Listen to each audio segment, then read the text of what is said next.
नमस्कार, आप देख रहे हैं डीडी हिमाचल और स्वागत है आपका कार्यक्रम स्वस्थ जीवन में। इस कार्यक्रम में हम मुलाकात करते हैं स्वास्थ्य विशेषज्ञों से, जिनसे हमें मिलती है स्वास्थ्य संबंधी महत्वपूर्ण जानकारी। अच्छा स्वास्थ्य मनुष्य के जीवन की एक अमूल्य संपत्ति है। आज कार्यक्रम में हम महिला स्वास्थ्य पर बातचीत करेंगे और जानेंगे कि किस प्रकार महिला अपने जीवन में कई अवस्थाओं से गुजरती है। आज का हमारा विषय है महिलाओं में रजोनिवृत्ति यानी मेनोपॉज। महिलाएं अपने जीवन में कई अवस्थाओं से गुजरती है और अपने जीवन में वो आगे बढ़ती रहती है।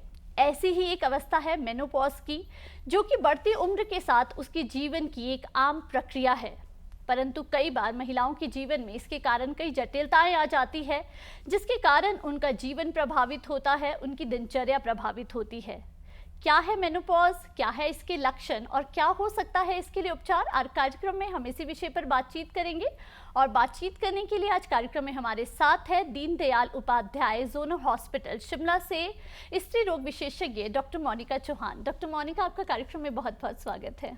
धन्यवाद आपका, मुझे यहाँ बुलाने के लिए बहुत बहुत धन्यवाद। डॉक्टर मोनिका, जिस तरह से आज हम मेनोपॉज पे बात कर रहे हैं, महिला के जीवन की, हम कह सकते हैं कि ये एक आम प्रक्रिया है जो बढ़ती उम्र के साथ मुझे लगता है हर महिला को इसे गुजरना पड़ता है।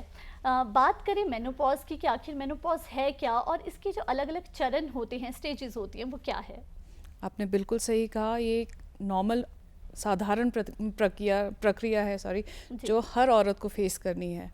मेनोपॉज एक रिट्रोस्पेक्टिव डायग्नोसिस है। ये हम साधारण भाषा में कहें तो जब किसी भी महिला के पीरियड्स जो रेगुलर आ रहे हैं वो 1 साल या उससे अधिक के लिए बंद हो जाएं बिना किसी बीमारी के चलते, फिर उसको मेनोपॉज कहा जाता है। तो मेनोपॉज 1 साल भर से अगर आपको पीरियड्स नहीं आए तब वो मेनोपॉज है। मेनोपॉज के मोस्ट कॉमनली 3 स्टेजेस बनाए जाते हैं। एक है पेरीमेनोपॉज। पेरीमेनोपॉज मतलब मेनोपॉज से कुछ साल पहले और वो मेनोपॉज के कुछ साल बाद तक चलता है। ये कोई फिक्स टाइम पीरियड किसी के लिए नहीं रहता, ये एक रेंज सी रहती है। फिर आता है menopausal transition. Menopausal transition period शुरू होता है अराउंड लेट 40s में या अर्ली 50s में। ये भी कोई फिक्स टाइम पीरियड नहीं है, हर एक महिला का अलग रहेगा। फिर इसमें सबसे इम्पॉर्टेंट सिम्टम जो शुरुआत आपको डायग्नोसिस करने के लिए रहती है कि पीरियड्स की इरेगुलरिटी, उसके जो माहवारी है या मासिक चक्र है उसमें गड़बड़ होनी शुरू हो जाती है। वो या तो सडनली बंद हो जाएंगे, ये एक बहुत ही रेयर किस्म का मेनोपॉज होता है कि एकदम से आपके पीरियड्स बंद हो जाए। ज़्यादातर आपके पीरियड्स में 7 दिन या उससे अधिक का कुछ चेंज आना शुरू होता है। अगर वो इरेगुलर हो रहे हैं, कभी भी आ रहे हैं, बहुत ज़्यादा आ रहे हैं, तो उसके लिए आपको इन्वेस्टिगेशन की ज़रूरत है। फिर इसमें पेरीमेनोपॉजल ट्रांजिशन जो है ये मोस्टली रहता है अराउंड 4 to 5 years बाद तक, पीरियड्स शुरू होने, इरेगुलरिटी शुरू होने के बाद तक। और ये समाप्त होता है जब आपके पीरियड्स बंद हो जाएं, मतलब फाइनल जब आपका पीरियड आता है उसके बाद ये समाप्त हो जाता है। पीरियड्स आपके बंद हो गए, उसके बाद आ जाता है पोस्ट मेनोपॉजल पीरियड। वो फिर आपकी आगे की उम्र तक आप पोस्ट मेनोपॉजल कहलाते हैं। जी, तो हम कह सकते हैं कि ये अलग अलग स्टेजेस जो हैं वो चलती रहती हैं। हाँ, और किसी के लिए भी, जैसे आपने कहा कि फिक्स नहीं है, कोई फिक्स हर महिला में ये डिफर करेगा। जो प्री है वो आपको थोड़ा सा जो लक्षणों से है वो आप उसको आइडेंटिफाई कर सकते हैं। डॉक्टर मोनिका, इसके कारण की अगर बात करें हम कि आखिर ये होता क्यों है महिलाओं में, क्या कारण रहता है इसके पीछे, तो वो भी ज़रूर जानना चाहेंगे। कारण, जो मेन कारण है कि जैसे 40 के बाद किसी भी महिला की ओवरी या अंडाशय जो कहते हैं उसमें फॉलिकल्स होते हैं, उनकी कमी आ जाती है। सडनली वो कम होने शुरू हो जाते हैं या फिर ख़त्म हो जाते हैं, जिसके कारण जो वहाँ से हार्मोन्स रिलीज़ हो रहे हैं उनमें चेंजेस आने शुरू हो जाते हैं। तो यही हार्मोनल जो चेंजेस हैं ये सारे मेनोपॉज को आपको प्रेसिपिटेट करते हैं, मेनोपॉज के कारण ये बनते हैं। जी, तो हम कह सकते हैं कि जो भी इसके कारण रहते हैं वो धीरे धीरे, और हम कह सकते हैं जो हार्मोनल चेंजेस है वो सबसे ज़्यादा एक इम्पॉर्टेंट फैक्टर इसमें प्ले करता है। जी बिल्कुल। जी, अगर हम हार्मोनल बात करें कि हार्मोन्स किस तरह से, क्या उनके घटने और बढ़ने का इसमें एक तरह की प्रक्रिया रहती है? बहुत ही हार्मोन्स शरीर में बहुत कॉम्प्लेक्स रोल प्ले करते हैं। कुछ हार्मोन्स आपके फॉल करेंगे, कुछ हार्मोन्स आपके राइज करेंगे। ये फिर एक बड़ा डिटेल में ज़रा टेक्निकल इशू हो जाता है, बट मोस्टली वही ओवरी के हार्मोन्स आपके चेंजेस आने शुरू हो जाते हैं, जो कि सारे आपके ब्रेन से, सेंट्रल नर्वस सिस्टम से सारा बॉडी में रेगुलेट होता है, तो उसकी वजह से ये चेंजेस आते हैं। जी, और हम कह सकते हैं कि महिलाएं जैसे जैसे उम्र दराज होती जाती हैं, अपनी उम्र में बढ़ती जाती हैं, तो वैसे वैसे जो है ये प्रक्रिया शुरू होती जाती है। बिल्कुल बिल्कुल। डॉक्टर मोनिका, लक्षणों की बात करें जिससे ये पता लग सकता है कि आखिर हम किस स्टेज पे हैं और क्या हम उस दौर से गुजर रहे हैं, तो वो जानना बहुत ज़्यादा ज़रूरी हो जाता है, क्योंकि तभी हम आइडेंटिफाई कर पाते हैं कि क्या हम जो है मेनोपॉज की तरफ जा रहे हैं। तो इसके लक्षण क्या रहते हैं? सबसे कॉमन लक्षण रहेगा पीरियड्स की इरेगुलरिटी। जो आपके मासिक चक्र आ रहे हैं उनमें आपको इरेगुलरिटी महसूस होएगी। जैसे मैंने बोला कि कई बड़ी रेयरली होता है कि आपके सडनली बिल्कुल बंद हो जाएं, वापस आए ना। ज़्यादातर फिर वही कम होने शुरू हो जाते हैं, या उनकी क्वांटिटी कम हो जाएगी, ब्लीडिंग कम हो जाएगी, या वो देरी से आएंगे, या आपके पीरियड्स मिस होके आएंगे, वैसा होता है। फिर दूसरे जो और इसके बाद मोस्ट कॉमनली पाया जाता है वेजोमोटर सिम्टम्स हम कहते हैं, उसमें हॉट फ्लैशेस होते हैं। हॉट फ्लैशेस मतलब महिला को सडनली एकदम से गर्मी लगेगी, पसीने पसीने पड़ जाएंगे, फिर उसकी नब्ज़ तेज़ हो जाएगी, बीपी बढ़ जाएगा, टेम्परेचर बढ़ जाएगा, फिर जैसे ही वो पसीना ठंडा होता है तो उसको ठंड महसूस होनी शुरू हो जाती है। इनको हम हॉट फ्लैशेस बोलते हैं। तो ये दिन में कई बार, एक बार, 2 बार, या कोई भी लिमिट नहीं है, कितनी बार भी हो सकते हैं, पर मोस्टली ये ज़्यादातर रात में ज़्यादा डिस्टर्ब करते हैं। तो पेशेंट की नींद भी डिस्टर्ब हो जाएगी, आपका सारा एंग्जाइटी होएगी, आपको घबराहट होएगी, आपको चिड़चिड़ापन होएगा, आपका इनसे हॉट फ्लैशेस से काफ़ी आप सफ़र करते हैं। फिर उसके बाद आपके जो प्रजनन अंग है या जेनाइटो यूरिनरी सिस्टम है, उनको भी अफेक्ट होता है। हार्मोन्स की कमी से जो वजाइना की स्किन है, वजाइना के अंदर का म्यूकोजा हम बोलते हैं, वो थिन हो जाता है। उसमें आपको पेशेंट इचिंग बोलेगा कि खुजली हो रही है, ड्राइनेस महसूस हो रही है, या ब्लीडिंग बड़ी इजीली हो रही है, ऐसा ये इनमें पाया जाता है। या फिर बार बार उनको इन्फेक्शन होंगे, जेनेटल इन्फेक्शन होंगे। फिर यूरिन में भी इनकी समस्या आती है। यूरिन में इनको, जो महिलाओं को देखा जाता है कि उनको बार बार यूरिन करना पड़ता है, यूरिन करने में दर्द होती है, या एकदम से इनको प्रेशर पड़ेगा और वो कंट्रोल कई बार नहीं हो पाता, तो साथ में कई बार खांसी करने पे, भारी सामान उठाने पे एकदम से छूट जाता है, ये भी होता है। इसके अलावा भी आपके बॉडी के सारे ऑर्गन्स अफेक्ट होते हैं। जैसे स्किन मान लीजिए, आपकी स्किन पतली हो जाती है, झुर्रियाँ पड़नी शुरू हो जाती हैं, माउथ के कोने में, आँख के अराउंड झुर्रियाँ पड़नी शुरू हो जाती हैं, और बाल झड़ने शुरू हो जाते हैं, पतले हो जाते हैं, कईयों को हल्का सा गंजापन भी आना शुरू हो जाता है। फिर वैसे ही आपके हार्ट पे भी असर पड़ता है, आपकी बोन्स, आपके सेंट्रल नर्वस सिस्टम, याददाश्त कम हो जाएगी। फिर साइकोलॉजिकल इम्पैक्ट इसका बहुत रहता है। पेशेंट को चिड़चिड़ापन आएगा, गुस्सा आएगा, सिर दर्द आएगा, मूड स्विंग्स आते हैं, बहुत एक्सट्रीम केसेस में पेशेंट को डिप्रेशन हो जाता है।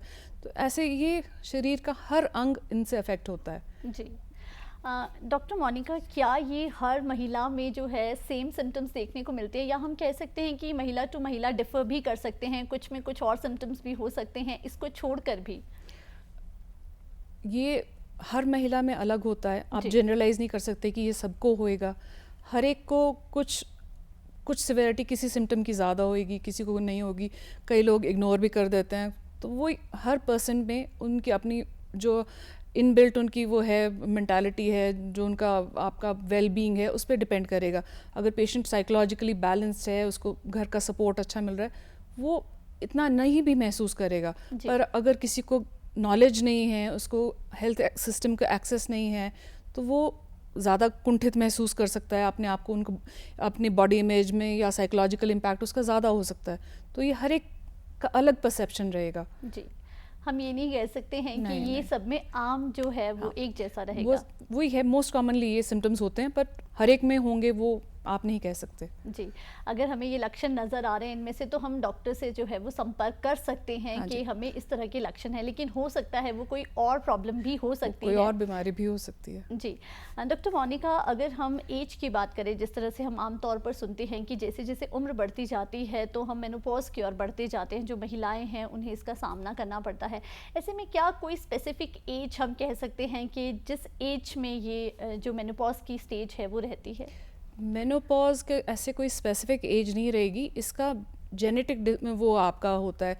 आपके अगर मदर, मासी या सिस्टर्स, एल्डर सिस्टर वगैरह हैं आपके, अगर उनको अर्ली हुआ है, जल्दी हुआ है मेनोपॉज, तो आपके भी चांसेस रहेंगे कि आपको भी अर्ली होएगा।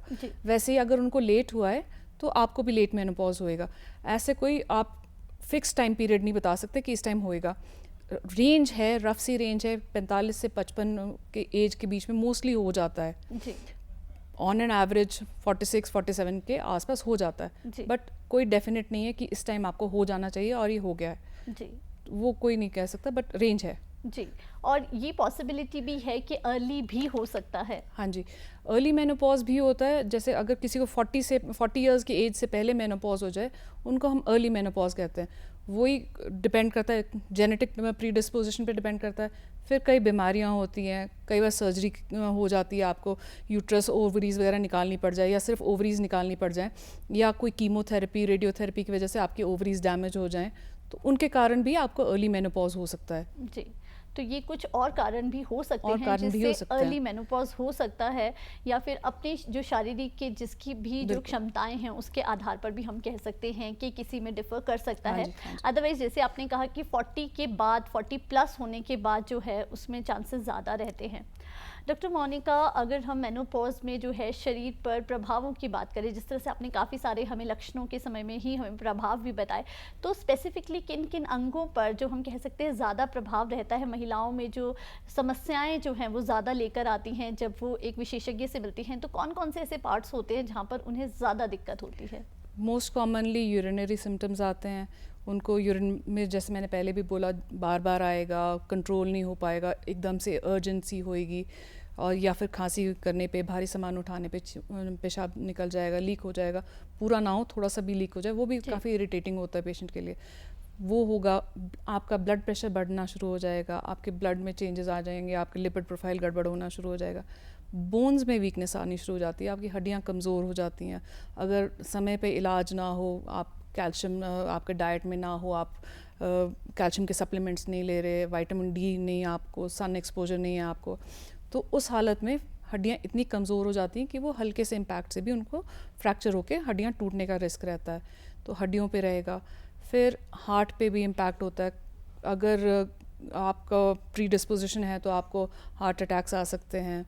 दिमाग में मेंटल, आपको साइकोलॉजिकल आपको स्ट्रेस होता है, एंजाइटी होती है, मूड स्विंग्स आते हैं, घबराहट होता है, चिड़चिड़ापन, और कई तो डिप्रेशन में चले जाते हैं।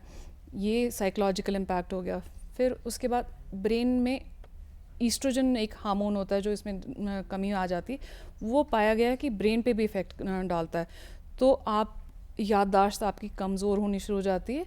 अल्जाइमर्स और डिमेंशिया के लिए आपकी थोड़ी प्रोबेबिलिटी इंक्रीज़ हो जाती है। जी तो इस हिसाब से ऑलमोस्ट हर ऑर्गन को अफेक्ट करता है आपके। जी, जिस तरह से आपने कहा कि एक महिला के हर ऑर्गन को काफ़ी हद तक ये इफ़ेक्ट करता है, और जैसे आपने पहले भी कहा है कि ये महिला टू महिला जो है वो डिफ़र करता है, हो सकता है किसी पर इसके प्रभाव कम देखने को मिले, ये डिपेंड करता है कि किस तरह की उनकी बॉडी है।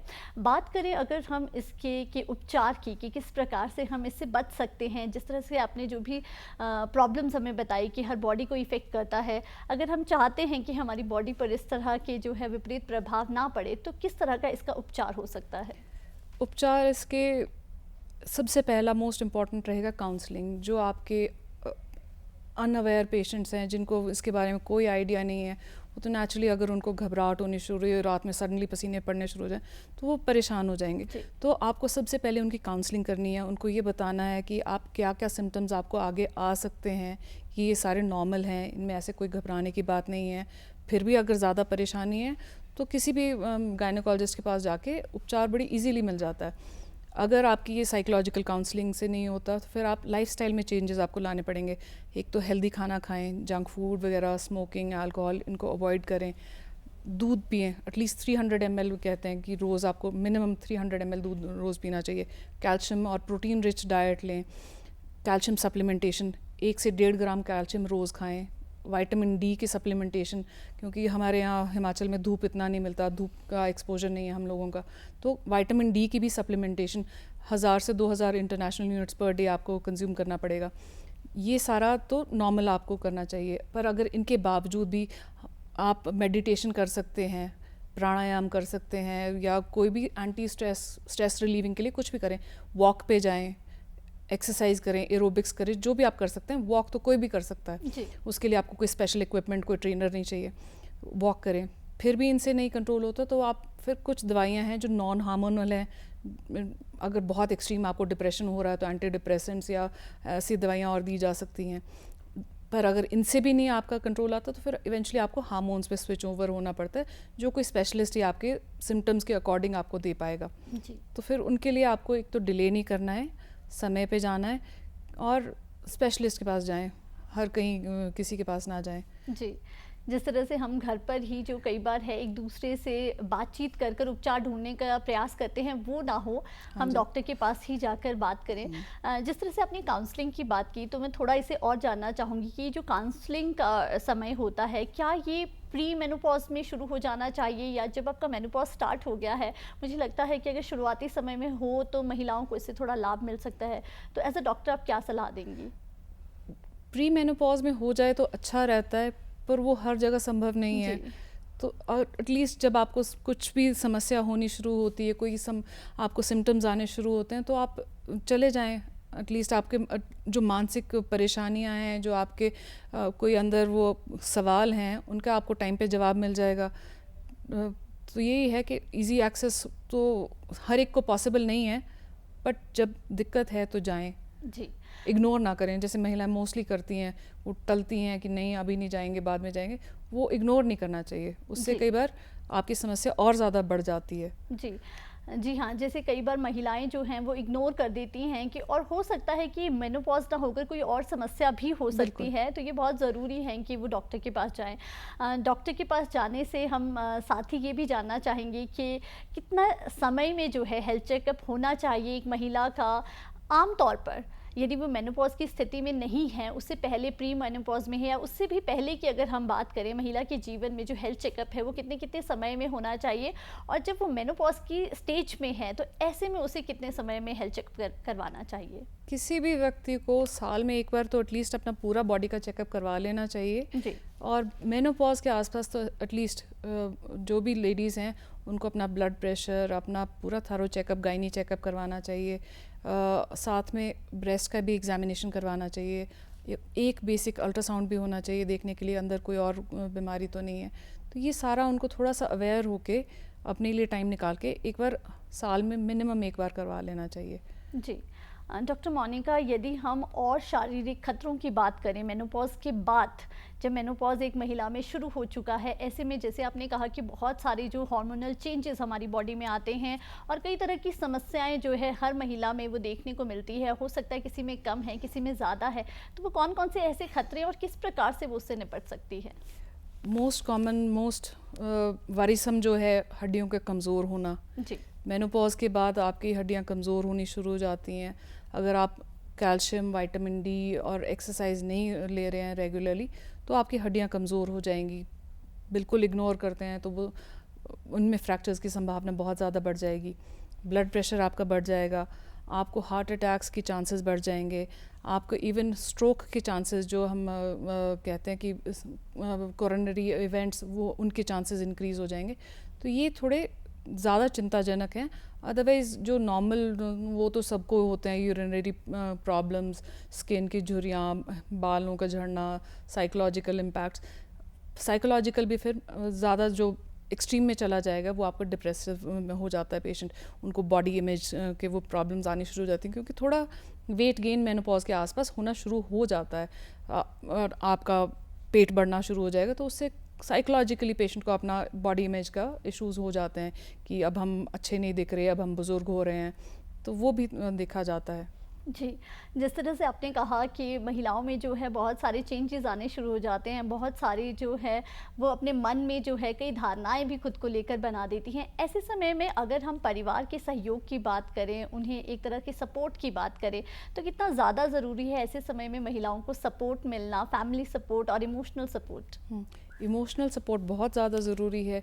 अगर उनको लग रहा है कि इस महिला को, आपकी माँ है, बहन है, वाइफ है, उनको कुछ अबनॉर्मल तरीके से वो बिहेव कर रही हैं, मेनोपॉज को इजीली अडेप्ट नहीं कर पा रही हैं, तो उनको अपना पॉजिटिव आउटलुक रखना चाहिए और अर्लीस्ट पॉसिबल फिर हेल्प सीख करनी चाहिए। ये नहीं उसको स्नब ना करें, इग्नोर ना करें, उनको थोड़ा पॉजिटिवली टेक करें कि हाँ इरिटेबिलिटी है तो ओके, उनको हैंडल जेंटली करें, उनको इग्नोर ना करें और ट्रीटमेंट एटलीस्ट जो भी उनके पास संभव है एटलीस्ट वहाँ ले जाएं, ताकि जो भी प्राइमरी केयर मिल सके, काउंसलिंग हो सके, ताकि वो सिवियरिटी उसकी थोड़ा कंट्रोल में ही रहे। जी, यदि हम इस समय में स्ट्रेस लेवल को कम करने की बात करें तो किस तरह से वो अपने स्ट्रेस लेवल को और कम कर सकते हैं? स्ट्रेस लेवल आप योगा करें। योगा आजकल यूट्यूब पे बहुत कुछ आ जाता है, अगर आपके पास गुरु नहीं है तो योगा का आपका यूट्यूब का गुरु बड़ा अच्छा रहता है। जी। वॉक पे जाएं, अकेले जाएं, अकेले टाइम बिताएं, थोड़ा अपने लिए टाइम निकालें, एक्सरसाइज प्राणायाम करें, उसमें भी आपको मानसिक काफ़ी शांति मिलती है। अगर फिर भी ना हो तो फिर वो दवाइयों का चारा आ जाता है, पर ये एक्सरसाइज, वॉक, प्राणायाम ये तो हमारे अपने हाथ में है। इसके लिए आपको कोई स्पेशल कुछ नहीं चाहिए, स्पेशलिस्ट के पास जाने की ज़रूरत नहीं है। अगर इनसे कंट्रोल नहीं आएगा फिर आपको नेचुरली आगे जाना पड़ेगा, आगे कुछ की हेल्प लेनी पड़ेगी। बट हेल्दी लाइफस्टाइल जिएं, हेल्दी खाना खाएं, जंक फूड अवॉइड करें, एक्सरसाइज करें, प्राणायाम, स्ट्रेस रिलीविंग के लिए कुछ भी करें। जी, ऐसी हम चीज़ों की ओर जाएं, ऐसी चीज़ों को अपनाएं जिसमें हमें हैप्पीनेस मिले, जिससे हमें बिल्कुल, खुशी मिले, बिल्कुल। जिससे स्ट्रेस लेवल जो है वो कम हो। और जैसे कि आपने कहा कि हम ज़्यादा से ज़्यादा एक्सरसाइज कर सकते हैं, वॉकिंग एक बहुत अच्छा जो बहुत है, अच्छा है। जी, जिससे हम अपने स्ट्रेस लेवल को भी कम कर सकते हैं। और मुझे लगता है कि बहुत सारी जो समस्याएं हैं, जैसे आपने बोन्स की बात कही है कि बोन्स जो है बहुत काफ़ी वीक हो जाती हैं महिलाओं की, तो मुझे लगता है वो भी उनके लिए काफ़ी हेल्पफुल रह सकता बिल्कुल, है। एक्सरसाइज से आपका बोन मिनरल डेंसिटी जो कहते हैं वो भी इम्प्रूव होती है। जी। तो साइकोलॉजिकल इम्पैक्ट के साथ इसका आपके बोन्स पे भी असर रहता है। जी। तो एक्सरसाइज बहुत अच्छा है। अगर जिम वगैरह नहीं है तो वॉक बेस्ट एक्सरसाइज है। आप ब्रिस्क वॉक करें, पसीने निकालने लायक तेज़ चलें, आधा घंटा चलें, रोज़ चलें, बहुत अच्छा रहेगा। जी, जिस तरह से डॉक्टर मोनिका आपने हमें सिम्टम्स में एक कहा था कि बॉडी वेट भी जो है वो बहुत बढ़ जाता है, तो क्या हम कह सकते हैं कि बॉडी को मेंटेन, वेट को मेंटेन करना भी ऐसे समय में बहुत ज़्यादा ज़रूरी है महिलाओं के लिए? क्योंकि हम आमतौर पर देखते ही हैं कि इससे वेट से आमतौर पर देखा जाता है कि बहुत सी अन्य समस्याएं भी होती है, तो ये कितना ज़रूरी है? बॉडी वेट कंट्रोल करना बहुत ज़्यादा ज़रूरी है। आप पतले रहेंगे, आपके ब्लड प्रेशर, हार्ट की समस्याएं कम रहेंगी, आपके जोड़ों पर प्रेशर कम पड़ेगा, बोन्स की समस्याएं कम रहेंगी।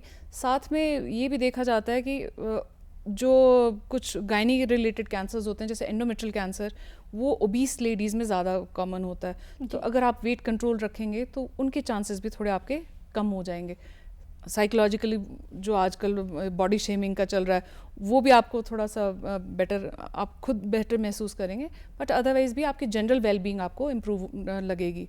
जी, जिस तरह से आपने कुछ समस्याओं की बात की कि कैंसर या कोई अन्य समस्याएं भी जो हो सकती हैं मेनोपॉज के बाद, जिनके चांसेस बढ़ जाते हैं, और किन बातों की सावधानी हमें रखने की ज़रूरत रहती है मेनोपॉज के बाद, कौन से ऐसे टेस्ट हैं, कौन से ऐसे रूटीन चेकअप्स हैं जो हमें जो है अपनी जीवन में, अपनी दिनचर्या में अपना लेनी चाहिए? मैंने पहले भी कहा था आपको साल के साल एटलीस्ट एनुअल चेकअप अपना हेल्थ का पूरा कराना चाहिए। जी। पर इन केस अगर आपको पीरियड्स में इरेगुलरिटी आ रही है, मतलब हर कभी ब्लीडिंग हो रही है या बहुत ज़्यादा हो रही है, तो उनको इग्नोर नहीं करना चाहिए। वो नहीं, ये नहीं सोचना चाहिए कि ये मेनोपॉज की वजह से होगा। जी। हो सकता है मेनोपॉज की वजह से हो, पर कई बार मेनोपॉज के आसपास जो पेरी मेनोपॉजल पीरियड होता है उसमें कैंसर्स के चांसेस काफ़ी ज़्यादा रहते हैं। तो इग्नोर अगर हम करेंगे तो इन केस कैंसर जैसी कोई बीमारी हो तो वो ज़्यादा स्प्रेड होकर ज़्यादा अनमैनेजेबल हो सकती है कि इलाज के लायक ही ना बचे। तो इसलिए अर्लीस्ट पॉसिबल आपने दिखाना है। अगर आपको अबनॉर्मल ब्लीडिंग हो रही है, कोई बहुत गंदा बदबूदार डिस्चार्ज हो रहा है, या कुछ भी आपको लग रहा है कि ये ठीक नहीं है, तो उसको इग्नोर ना करें, दिखवा लो, चेक करवा लो। वो अपने आप आपको बता देंगे कि ये ठीक है, नॉर्मल है, आपका मेनोपॉज के ही सिम्टम है या कुछ और तो नहीं अंदर। कई बार आपको अंदर से डीएनसी या बायोप्सी करके अंदर से कोई टिश्यू का जांच भी भेजनी पड़ सकती है इन केस कहीं डाउट हो। तो अल्ट्रासाउंड, गायनी चेकअप और बायोप्सी इफ़ रिक्वायर्ड। तो वैसे अगर ज़रूरत है तो नहीं इग्नोर करें। जी, डॉक्टर मोनिका, जिस तरह से आपने हॉट फ्लैशेस की बात की कि महिलाओं को कई बार जो है वो गर्मी का सामना करना पड़ता है, वो दिन में भी हो सकता है, रात में भी हो सकता है, तो इसके लिए वो शुरुआती तौर पर क्या कुछ घर पे ही कर सकती हैं जिससे थोड़ा उन्हें आराम मिल सके? कर सकते हैं। एक तो अगर हो सके तो कहीं ठंडे वातावरण में रहा करें। जी। पतले कपड़े, कॉटन के सूती कपड़े पहने। और डाइट में आप अपने सोया प्रोटीन्स जो होते हैं, सोयाबीन से मिलती हैं दवाइयाँ, सोया वो खा सकते हैं। फिर फाइटो ईस्ट्रोजन्स में दवाइयाँ आती हैं, वो ले सकते हैं। और एक्टिव लाइफस्टाइल, एक्सरसाइज करें तो उनसे थोड़ा सा ये कम हो जाते हैं। जी, हम कह सकते हैं कि हम इन सिम्टम्स को थोड़ा कम कर सकते हैं, कम कर खत्म सकते करना हैं। इनको मुश्किल है। ख़त्म, हाँ जी, जी। दवाइयों से ही होएगा। जी, अगर हम खान-पान की बात करें तो किस तरह का जो हमारा अच्छा खान-पान है जिससे हमें लाभ मिल सकता है, वो किस तरह का होना चाहिए? खान पान में आपको अपनी कैल्शियम इंक्रीज़ करना है डाइट में। अगर आप दूध पीते हैं तो दूध पिएं, नहीं पी सकते तो कैल्शियम की फिर गोली सप्लीमेंट वो खाना पड़ेगा। धूप अगर है तो धूप में बैठा करें। सन एक्सपोजर बहुत हेल्प करता है विटामिन डी सिंथेसाइज करने में। नहीं बैठ सकते, नहीं है धूप, तो विटामिन डी खाएं। प्रोटीन रिच डाइट खाएं, एक्सरसाइज करें और स्मोकिंग, अल्कोहल ये अवॉइड करें। जी, कॉफ़ी, इवन कॉफ़ी वो भी आपको इनटेक कम रखनी चाहिए। तो ये चीज़ें हैं जो आप अपनी डाइट में चेंजेस ला सकते हैं, इससे काफ़ी हेल्प मिलेगी। जी। डॉक्टर मोनिका, यदि हम सलाह की बात करें कि एक संदेश के रूप में आप उन महिलाओं को क्या कहना चाहेंगी, किस तरह से वो अपने जीवन को जो है इस स्टेज से आराम से बाहर निकाल सकती हैं, क्या कुछ वो अपनी दिनचर्या में अपनाएं? मेनोपॉज एक नॉर्मल स्टेट है, नॉर्मल फिजियोलॉजिकल प्रोसेस है जो हर महिला को उसके गुजरना है। जी, तो आपको एक तो उसका साइकोलॉजिकली काउंसलिंग रखनी पड़ेगी, जी, डाइट हेल्दी रखनी है, जी। एक्टिव लाइफस्टाइल जीना है और ज़्यादा उसके बारे में सोचना नहीं है। बट अगर प्रॉब्लम आती है तो हेल्प सीख करने में आपको घबराना नहीं है, हेल्प ले लें, आपके लिए अच्छा रहेगा। जी। डॉक्टर मोनिका, आज आप कार्यक्रम में आई और मेनोपॉज से संबंधित जो भी उसके लक्षण और उपचार थे उसके बारे में हमें जानकारी दी, इसके लिए आपका बहुत बहुत धन्यवाद। Thank you. आज कार्यक्रम में हमने जाना कि मेनोपॉज यानी रजोनिवृत्ति के क्या लक्षण हैं, क्या उपचार हो सकते हैं, कैसे महिलाएं जो है अच्छी एक स्वस्थ दिनचर्या अपनाकर इससे आसानी से बाहर निकल सकती हैं। आज कार्यक्रम में बस इतना ही। एक नए विषय के साथ फिर होगी आपसे मुलाकात, तब तक हमें दीजिए इजाज़त। नमस्कार।